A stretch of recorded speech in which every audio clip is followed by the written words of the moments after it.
고독한 소년과 소녀가 나오는 이야기에 끌린다. 최근에는 쓸쓸한 소녀가 나오는 슈퍼커브를 애니메이션으로 봤는데 실생활에 가깝기로는 이게 제일이었다.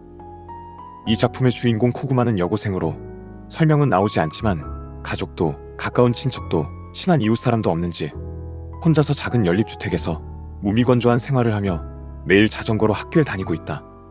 밥을 레토르트로 처리하고 학교에도 친구는 없다. 따돌림을 받는 것은 아니지만 조용히 학교와 집을 왕복할 뿐인 생활이다. 생기라곤 눈곱만큼도 보이지 않는다. 내가 보기엔 언제 죽어도 이상하지 않을 것 같은 생활이었다.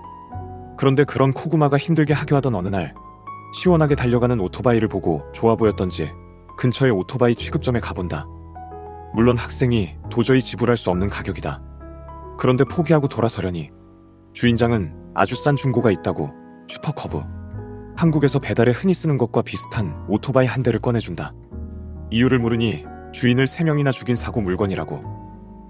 하지만 코구마는 상관없다고 구입한다. 그 반응은 미신을 믿지 않는다기보다는 언제 죽어도 상관없다는 것처럼 들린다. 그 정도로 메마른 삶이었다. 그러나 중고 슈퍼커브를 사서 길들이고 정비하고 문제를 하나씩 해결하고 행동 반경을 넓혀가면서 코구마의 생활에는 조금씩 색채가 돌아온다. 학교 간의 사원 같은 아르바이트도 하고 이상할 정도로 오토바이를 좋아하는 반 친구와도 친해진다.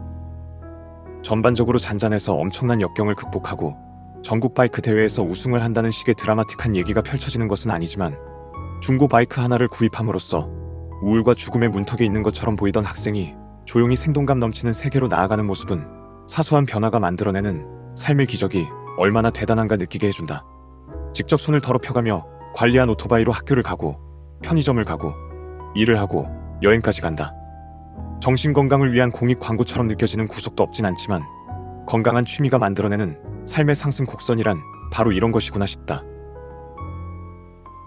이런 종류의 고독한 소년이나 소녀가 나오는 작품 중에서 소설로는 2작품이 떠오른다. 그 중에서 나의 라임오렌지 나무는 너무 유명하니 생략하고 박재식 작가의 로봇살 돈 모으기 얘기를 하자. 이 작품은 지상 최대의 내기에 실린 단편인데 보육원에서 생활하는 소년 경진이 주인공이다. 경진은 먼 옛날 드라마인 수사반장 보는 것을 인생의 낙으로 삼고 있다. 그런데 감사가 나와 애들에게 줄곧 TV나 보여주는 것은 교육적이지 않다는 이유로 시청을 막고 경진은 결과적으로 돈을 모아 독립하기로 결심한다. 이 소설의 배경이 된 근밀의 사회에선 적절한 기능과 자격을 갖춘 로봇을 갖게 되면 로봇을 보호자로 삼은 독립가구로 살아갈 수 있기 때문이다. 그리하여 경진은 보육원에서 빠져나가기 위해 온갖 노력을 쏟아서 로봇 살 돈을 모으는데 경진은 과연 독립해서 수사반장을 볼 수 있을까요? 로봇 살 돈 모으기가 다른 작품들과 특별히 다른 점은 가만 보면 주인공이 별로 고독하지 않다는 부분이다. 따지고 보면 고독과 반대되는 집단 생활을 하고 있고 심각한 결핍을 안고 있지도 않다. 그리고 거기서 벗어나려는 이유는 취향을 충족할 자유를 얻겠다는 다소 소박한 것이다. 그럼에도 소설을 읽는 동안 나는 주인공을 절실하게 응원하게 되었는데 그것은 보육원이 선의를 가졌으면서도 구조적으로 발생할 수밖에 없는 부조리를 아는 곳이고 방송 시청이라는 사소한 문제로 대표되는 자유로운 삶에 대한 갈망은 결코 사소하지 않기 때문일 것이다. 게다가 보육원의 부조리에는 고독해질 수 없는 고통과 집단의 몰이해로 인한 고립이, 자유로운 삶에는 원할 때 누릴 수 있는 아름다운 고독과 보호자의 이해가 숨겨져 있다. 무슨 이상한 불행 자랑처럼 보이지 않으면 좋겠는데 나 역시 남들처럼 오랫동안 고독을 느끼며 지냈고 지금도 그렇게 지내고 있다.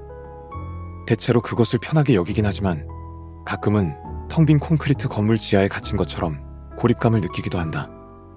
근처에 몇 명이 있든 상관없이 그 고립감은 나를 이해해주는 사람, 나와 비슷한 사람이 없으며 어떤 외침도 지하실의 어둠 속으로 사라질 뿐이라는 것을 알게 될 때 도둑처럼 찾아오는데 그건 정말이지 고통스럽고 비참하며 부조리하고 탈진되는 감각이다.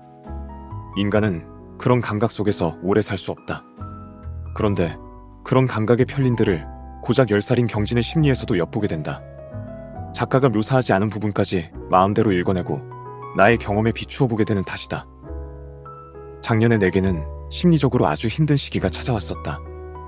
그러던 여러 날 중 하루는 이 소설을 다시 꺼내보고 지하철에서 눈물을 훔치며 울었다. 아마도 사실이든 아니든 절망적인 고립감이 나 혼자만의 것은 아니라는 느낌을 받았기 때문일 것이다. 이것이 어떤 방식으로든 이야기를 읽는 이유 중 하나이리라. 알든 말든 내 인생과 아무 상관도 없는 이야기가 상관없지 않게 되는 순간이 사람에게 손을 내밀어 주곤 한다.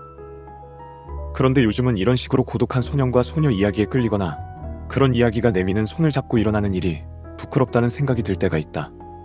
평범한 인간으로서든 창작자로서든 이런 식으로 타인에게 손을 내밀어준 경험이 없다는 느낌이 들어서다.